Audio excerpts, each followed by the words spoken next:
নমস্কার। ৫ই জুন ২০২৪ জ্যৈষ্ঠা অমাবস্যা। এই দিন আবার ফলহারিণী কালী পুজো।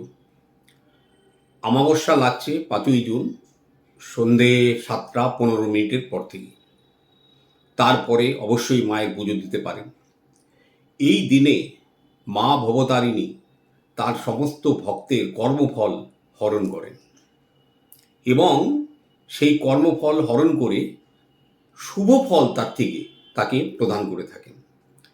যাদেরই জীবনে দেখবেন কর্মহীনতা, কালসর্প দোষ, শনি সাড়ে সাতি, মাঙ্গলিক দোষ, সমস্ত কিছু শুধু এই দিনটিতে মায়ের পায়ে ফল অর্পণের মাধ্যমে তার থেকে কিন্তু মানুষ মুক্ত হতে পারে। এই দিনটা আরও একটা কারণে বিশেষ গুরুত্বপূর্ণ যে ভগবান শ্রী রামকৃষ্ণ, ঠাকুর রামকৃষ্ণ, উনি এই দিনটিতে মা শারদাকে ষোড়শী রূপে পুজো করেছিলেন এবং তার পায়ে তার জীবনের অর্জিত সমস্ত কর্মফল দান করেছিলেন। মা শারদাও ধ্যানমগ্ন অবস্থাতে সেটা গ্রহণ করে তথাস্তু বলেছিলেন। এটা আমরা কিন্তু আমাদের ধর্মগ্রন্থ থেকে জানতে পারি। তো যার জন্য এই দিনটা একটা বিশেষ মহত্বপূর্ণ। যতগুলো অমাবস্যা প্রতিটাই খুবই ইম্পর্ট্যান্ট, তার মধ্যে এটা একটা অত্যন্ত গুরুত্বপূর্ণ। কি করতে হবে এই দিন বিশেষ করে মাকে মরশুমি ফল যেগুলো, সেটা আম, জাম, কাঁঠাল, কলা যাই হোক হতে পারে, সামর্থ্য অনুযায়ী আপনি একটিও দিতে পারেন, তিনটিও দিতে পারেন, পাঁচটিও দিতে পারেন, সব বিজোড় সংখ্যার হতে হবে।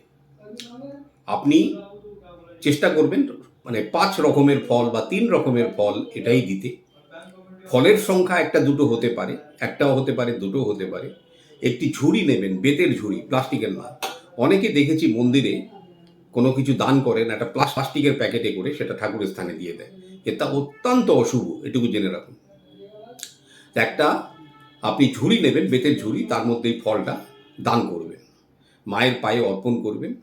করে একটা ধূপ দিয়ে যখন আরাধনা করবেন তখন সবাই মিলে হাত জোড় করে, যারাই এসছেন সাথে তারা হাত জোড় করে ভবতারিণীর কাছে প্রার্থনা করবেন আর এই মন্ত্রটা উচ্চারণ করে বলবেন, ওম সর্বমঙ্গলা মঙ্গলে শিবে সর্বত্র সাধিকে শরণে ত্রম্বকে গৌরী নারায়ণী নমস্তুতে সৃষ্টি স্থিতি বিনাশনং শক্তিভূতে সনাতনী গুণাশ্রয়ে গুণময়ে নারায়ণী নমস্তুতে শরণাগত দিনার্থ পরিত্রাণ পরায়ণী সর্বস্বার্থী হরে দেবী নারায়ণী নমস্তুতে প্রণাম করবেন। তারপর বলবেন, হে মা বিশ্বজননী, আমার জীবনের অর্জিত সমস্ত কর্মফল তোমার চরণে দিলাম। তুমি এর থেকে আমার যোগ্যতা অনুযায়ী আমার ফল প্রদান করো, আমার জীবনে শুভত্ব দিও। আমরা এইটুকু শুধু তোমার চরণে প্রার্থনা করি, হে মা বিশ্বজননী আমাদের রক্ষা করো। শুধু এইটুকু বলবেন। মানে মায়ের যে চৌকাঠ, সেই চৌকাঠের মধ্যে একটু মাথা ঠেকিয়ে দেবেন। আর যখন পুজো করবেন অতি অবশ্যই খালি পায়ে, কোনো পায়ে চটি পরা থাকবে না। বিশেষ কয়েকটা কথা খেয়াল রাখবেন, যে ফলটা আপনি অর্পণ করবেন সেইটা কিন্তু আর আপনি গ্রহণ করতে পারবেন না।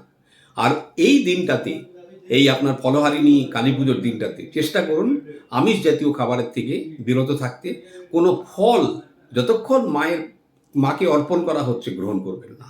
শুধু এইটুকু করবেন, আপনার জীবনে অনেক কিছু দেখবেন মা ভবতারিণী ভরিয়ে দেবেন আপনাকে। ওম নমঃ শিবায়।